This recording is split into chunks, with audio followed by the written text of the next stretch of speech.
Hi guys, Olive here. Here today to discuss my most anticipated new book releases that are all due to come out in April, May, and June 2024. There are some really interesting books due to hit shelves this quarter, and I think we should dive right into talking about them, because it just so happens that my most anticipated release of probably this entire calendar year is due to come out right at the start of this quarter on April 2nd. It's Table for Two by Amor Towles, a collection of shorter fiction, 6 short stories, and 1 novella that all take place in the same universe as my all-time favorite novel, Rules of Civility. So, to say that I am excited about this would be a massive understatement. That's a hard act to follow, admittedly, but there are more books in April and beyond that I have my eye on, so let's move on to talking about those. On April 9th, The Age of Magical Overthinking, Notes on Modern Irrationality by Amanda Montell will be released. This is by the author of Cultish, which is a nonfiction book that I know a lot of people read and loved. I'm going to be reading it myself later this year. This new one from her breaks down different common cognitive biases and shows how they affect us in our hyper-online world. The rest of April will also see some familiar names releasing new books, like romance author Emily Henry, for example. Her new book, called Funny Story, comes out on the 23rd. This book follows 2 people who have been recently dumped, and they decide to become roommates with their ex's ex. So their respective exes are seeing one another, and then these two, the dumpies, decide to shack up, and to make both of their exes jealous, they pretend to date one another. And I am sure you can figure out how that turns out. I will read a new Emily Henry novel every single year, if that's how many she's willing to release. Food writer Ruth Reichl also has a new book coming out on April 23rd. It will be her second foray into novel writing, and the new book is called The Paris Novel. And if you can believe it, it takes place in Paris during the 1980s.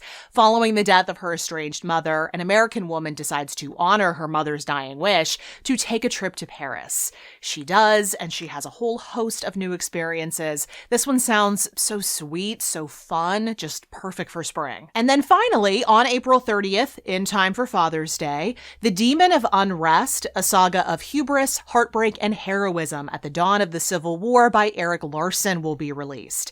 This new one from the author of The Devil in the White City covers the period of time between the election of Abraham Lincoln and the firing on Fort Sumter. I am not normally one to read a lot about American history, but I do trust Erik Larson to tell a compelling story. Moving into May now, on the 7th, there are 2 nonfiction titles coming out that I would love to talk about. One of them is by an author who I already have a lot of respect for, Eric J. Dolin. He wrote a great book about hurricanes that I read a while back, but his new one is going to be called Left for Dead: Shipwreck, Treachery, and Survival at the Edge of the World. And I think this one is going to appeal to anyone who enjoyed The Wager, because this book also tells the story of a shipwreck and its survivors, only this one happened in the Falkland Islands off the coast of Argentina during the War of 1812. And I'd wager this tale is going to be equally as wild as the one David Grann told. May 7th will also bring us The Light Eaters, how the unseen world of plant intelligence offers a new understanding of life on Earth by Zoe Schlanger. This will be the first book from the science reporter from The Atlantic, and it discusses what we currently know about plant intelligence. From the sounds of this book and from that connection to The Atlantic, meaning the journal, The Atlantic, not the ocean, it seems like this one is going to be a different version of An Immense World by Ed Yong, except it's going to be talking about plants instead of animals. And since An Immense World was my favorite nonfiction book of last year, I am super excited for this one to come out. I am deeply obsessed with one of the covers of my 2 May 14th releases on this list. It's Woodworm by Layla Martinez, a short, menacing translated novel about a grandmother and granddaughter living in a haunted house together. From what I hear about it, it includes elements of folklore, and it is also seriously strange, which is not typically something I would consider to be my cup of tea, but I was won over by this cover, I can't lie about it. The other May 14th book on my list is more easily identifiable as a book that I would be drawn to. It's called A Fatal Inheritance: How a Family Misfortune Revealed a Deadly Medical Mystery by Lawrence Ingrassia. This is a book that combines memoir and science, so that's why it's much more in my wheelhouse. This author lost 5 close family members to different forms of cancer, which then prompted him to start researching the link between genetics and cancer. So in this book, he does tell his own heartbreaking story, but he also discusses what we currently know about the hereditary nature of cancer. I know many people out there, far too many, know someone who has gone through cancer, so I know I can't be the only one to feel the pull to read this. Another book on my list that combines memoir and science is due to come out on the 21st of May. It is called My Life with Sea Turtles, a marine biologist's quest to protect one of the most ancient animals on Earth by Christine Figener. And this is about the work of a German scientist fighting to protect the sea turtles of the world. I, of course, was drawn to this book because I read and reviewed 2 books on turtles last year. So anything including turtles catches my eye now. But this book is also being put out by Greystone Books, one of my all-time favorite publishers. So I'm pretty positive this one's going to be excellent. The other May 21st release I wanted to bring to your attention in this video is called Paradise of the Damned, the true story of the obsessive quest for El Dorado, the legendary city of gold, by Keith Thompson. And this book is purported to tell the thrilling history of an Elizabethan-era English explorer's quest to find the mythical gold-filled city of El Dorado. I, of course, have heard about the legend of El Dorado, but I didn't know anything about these expeditions, so this should be an interesting one to read. But now on to all the June new releases that I'm anticipating, and one of 2 of note that are due to come out on the first new release Tuesday in June, the 4th, is called The Wrong Stuff: How the Soviet Space Program Crashed and Burned by John Strasbaugh. This book presents information that, although the Soviets did become well known for some of their achievements during the space race, there was a lot of dysfunction happening behind the scenes, which, if you know anything about Soviet history, is not at all surprising to hear. The other June 4th book I wanted to mention in this video, though, is called This Ordinary Stardust: A Scientist's Path from Grief to Wonder by Alan Townsend. This is another book about cancer. This author's wife and 4-year-old daughter were both diagnosed with unrelated forms of cancer around the same time. And this is his story of using scientific wonder to navigate his way through seemingly bottomless grief. On June 11th, there are 2 novels coming out, both from authors who I've read previously. Liz Moore, who also wrote Long Bright River and The Unseen World, is coming out with a brand new thriller called The God of the Woods. And this new one explores the mystery of a missing teenager who disappeared from a summer camp in the Adirondacks during the 1970s.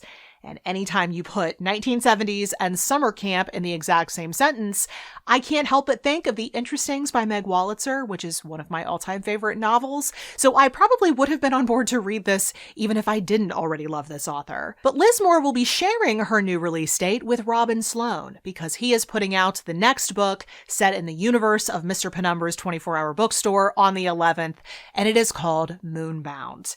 From what I hear about this book, it combines science fiction, fantasy, and Arthurian legend as we go on an epic quest set 13,000 years from now.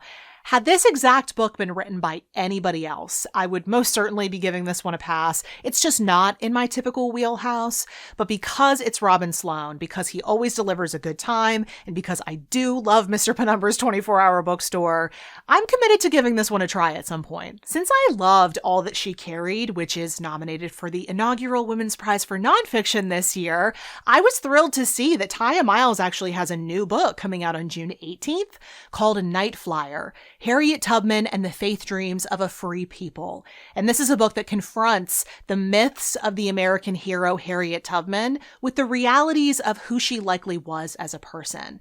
And this seems like it's going to be a more important history than ever, since we Americans will likely be seeing Harriet Tubman's face on our $20 bills here in the very near future. Also on the 18th, Lula Dean's Little Library of Banned Books by Kirsten Miller will be hitting shelves, which seems like it is going to be the ultimate books about books summer read.